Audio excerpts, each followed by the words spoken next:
जय हिंद मेरे भाइयों, कैसे हैं आप? आशा करते हैं बहुत अच्छे होंगे। आज की वीडियो उन लोगों के लिए है जो 32,679 की वैकेंसी में अपने आप को फेल मान रहे हैं। जैसा कि आप सभी ने अभी एक सूचना देखा होगा, समाचार पत्रों के माध्यम से बताया जा रहा था कि माननीय मुख्यमंत्री जी द्वारा 1 लाख नए पदों की घोषणा की गई है। अब इसमें विभिन्न पद हैं, जैसे कि सिविल के पद हैं, पीएससी के पद हैं, यूपीएसआई के पद हैं, होमगार्ड के पद हैं, एसएसएफ के पद हैं। तो अब आप क्या प्लानिंग करें जिससे कि आगामी भर्तियों में आपकी एक सीट पक्की रहे। तो उसी के रिलेटेड हम वीडियो बना रहे हैं। चलिए बिना किसी देरी के वीडियो शुरू करते हैं दोस्तों।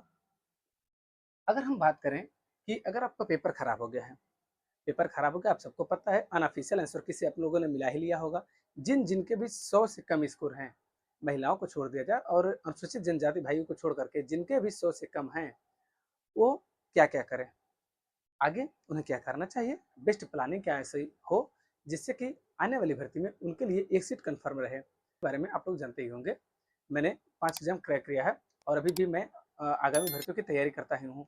तो मुझे पता है कि किस तरह से तैयारी करके वनडे एग्जाम को क्वालिफाई किया जा सकता है, और मैंने किया भी है। और आपको जो मैं गाइडेंस दूंगा उसमें से अगर कुछ आपको अच्छा लगे उसको फॉलो जरूर कर सकते हैं। बात अगर करें कि पेपर खराब हो गया है, देखिए पेपर खराब होना ना होना ये बहुत आम बात है, क्योंकि 32,000 वैकेंसी है। ठीक है, मुश्किल से बुलाया जाएगा 2.5 गुना लोगों को। 2.5 गुना के 2.5 गुना में से सब तो सिलेक्ट होंगे नहीं, सिलेक्शन अंततः होगा 32,679 लोगों का ही। तो जिनको बुलाया जाएगा वो भी बाहर ही हो जाएंगे, उन्हें फिर अपना बी प्लान लेकर चलना ही पड़ेगा। तो ये वीडियो समस्त जो हमारे बेरोजगार साथी हैं उनके लिए ही है कि वो क्या प्लानिंग करें जिसके तहत आगामी जो भर्तियां हैं उनमें वो टॉपर बने।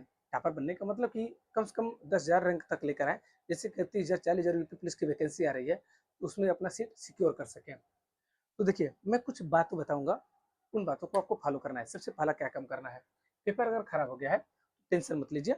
आप बहुत अगर हो तो 1-2 दिन अच्छे से मूवी देख लीजिए या फिर कहीं घूम लीजिए, माता पिता के पास चले जाइए। अगर कहीं हॉस्टल में लेकर रहते हैं, पढ़ाई करते हैं, तो आप लोग घर हो आइए, ठीक है, मूड फ्रेश कर लीजिए। उसके बाद आज से ही जब आपको लग जाए कि नहीं अब मुझे लगना है, फिर से इस बार 1 साल मुझे अपने आप को समय देना है, तो आप सबसे पहला काम ये कीजिए कि यूपी पुलिस के लिए आप फुली डेडिकेटेड हो जाइए, क्योंकि वैकेंसी आना एकदम कंफर्म है कि वैकेंसी 1 से 2 महीने 3 महीने 4 महीने वैकेंसी आ ही जाएगी। ठीक है, तो आप अपना एकमात्र गोल रख लीजिए कि मुझे उत्तर प्रदेश की जो वैकेंसी आएंगी, चाहे कांस्टेबल हो, एसआई हो, होमगार्ड हो, उसके लिए मुझे अच्छे से तैयारी करना है। बस एकमात्र लक्ष्य रखिए। अपने जो दायरा है उसको बढ़ाइए मत, दायरे को सीमित रखिए। ठीक है, उत्तर प्रदेश पुलिस कांस्टेबल के लिए आपको शिफ्ट हो जाना है। उसके बाद सिलेबस देखना है, Hindi, math, reasoning, GK GS. अब आप देख रहे होंगे कि Hindi, math, reasoning, GK GS ये लगभग सभी एग्जाम में काम आएंगे। ठीक है, चूंकि यूपी उत्तर प्रदेश के एग्जाम है तो इसमें हिंदी का वेटेज थोड़ा ज़्यादा रहता है। जैसे रेलवे के एग्जाम को देखा जाए तो उसमें हिंदी नहीं आती है, और उत्तर प्रदेश में एग्जाम में जो है हिंदी आती है, तो हिंदी अलग से आपको पढ़ना है। लेकिन रीजनिंग, मैथ, जीके सारे एग्जाम में काम करेगा, लेकिन मेन फोकस आपका होना चाहिए उत्तर प्रदेश पुलिस। ठीक है, आप सिलेबस देखिए, सिलेबस के अकॉर्डिंग आप फिर जीरो से स्टार्ट करिए। आपको ये मान लेना है कि मुझे कुछ नहीं आता है, मुझे नए सिरे से तैयारी करनी है। ठीक है, तो मैं जो बुक लिस्ट बता रहा हूँ उसको आप ध्यान दीजिएगा। बुक, ठीक, जीके के लिए अगर जीके की बात की जाए, आपके पास लुसेंट, लुसेंट होनी चाहिए, एकमात्र किताब लुसेंट। रीजनिंग की अगर बात की जाए, रीजनिंग के लिए आप अरिहंत ले लीजिए, रीजनिंग के लिए अरिहंत। मैथ के लिए किसी भी पब्लिकेशन का, R S Agarwal, S D sir, Rakesh sir, या फिर RWA, जिसकी भी आपको अच्छी लगे, जिससे भी आप समझ पाए, आदित्य रंजन सर हुए, अभिनय सर हो गए, गण प्रताप सर हुए, जिन भी टीचर्स का आपको समझ में आता है उसकी मैथ आप ले लीजिए। हिंदी के लिए मैं एक ही किताब को बोलूंगा, वासुदेव नंदन। अगर हिंदी के लिए आपके पास कोई किताब नहीं है तो वासुदेव नंदन सर की किताब ले लीजिए। बाकी अगर कोई किताब है पहले से आपके पास तो उसी किताब को पढ़िए। ये हो गई किताबों की बात। अब क्या करना है आपको, आप तुरंत बैच मत ले लीजिए। आप ये नहीं कि किसी का बैच ले लें, आप यूट्यूब के माध्यम से, यूट्यूब पे बहुत चैनल हैं जो मैथ पढ़ाएंगे, रीजनिंग पढ़ाएंगे। आप सर्च कीजिए कि कौन से टीचर आपको समझ में आ रहे हैं, उन टीचर्स को देखिए, उनके चैनल को फॉलो कीजिए, और वहाँ से आप फ्री ऑफ कॉस्ट, अगर वीडियो उनके हैं फ्री में अवेलेबल, तो वहाँ से आप पढ़ाई स्टार्ट कर दीजिए। यही होता है अच्छा तरीका। आप खुद सर्च कीजिए, ये नहीं कि किसी एक कोचिंग का आप बैच ले लीजिए, वहाँ मैथ समझ में आ रहा है लेकिन रीजनिंग नहीं समझ में आ रहा है, फिर भी आप उसको झेल रहे हैं। तो यही कारण है कि आप लोग दूर होते हैं। जो टीचर आपको समझ में आ रहा है उस टीचर को आप फॉलो कीजिए और उनके फ्री ऑफ कॉस्ट वीडियो देखना शुरू कीजिए, क्योंकि बहुत वीडियो ऐसे हैं जो आपको फ्री में यूट्यूब पे मिल जाएंगे। ठीक है, इतने काम हो गए हैं। बुक लिस्ट मैंने बता दिया, टीचर्स के बारे में मैंने बता दिया।